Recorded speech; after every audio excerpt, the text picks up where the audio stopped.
Денеска во Скопје имавме нови врнежи од снег, а освен во главниот град, речиси има снег низ целата територија на државата. Денешниот снег не ги изненади граѓаните, бидејќи Управата за хидрометеоролошки работи најави дека ќе имаме пообилни врнежи од снег во текот на денешниот и утрешниот ден. Според информациите од УХМР, насекаде е формирана снежна покривка, а поради ниските температури ќе има појава на голомразица. Според последните информации се очекува да се формира нова снежна покривка и над 50 сантиметри. Метеоролозите најавуваа дека постабилно и суво време со ниски утрински температури не очекува од петок. Поради најавените екстремно ниски температури и во наредните денови се упатува апел до граѓаните, до куќните совети и до собствениците на деловните објекти да се придржуваат до законската обврска и да го исчистат снегот од приодите до нивните објекти. Доколку навреме не се исчисти снегот од приодите, постои можност од појава на голомразица, која ќе го отежни движењето на граѓаните и извршувањето на секојдневните обврски. Зимската служба на јавното претпријатие улици и патишта будно ја следи состојбата на терен и во согласност со надлежностите интензивно ги расчистува градските улици и булевари, плоштадите и приодите до јавните институции и згради.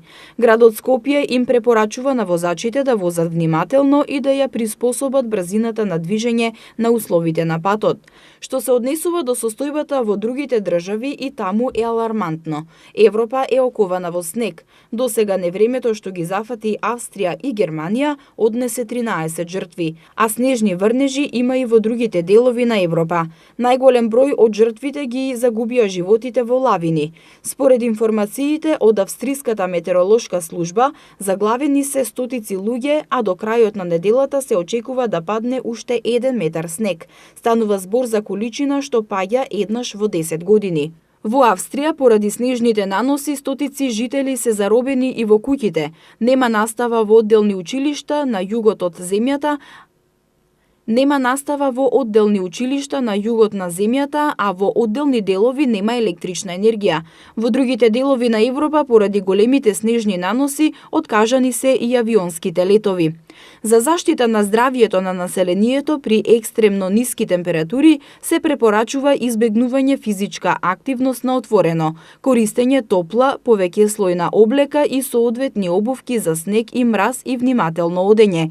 Во вакви услови им се препорачува на граѓаните да бидат активни и да се движат во затворени простории, доколку се во можност да им помогнат на членовите на фамилијата, соседите или пријателите кои спаѓаат во ризичните групи на население.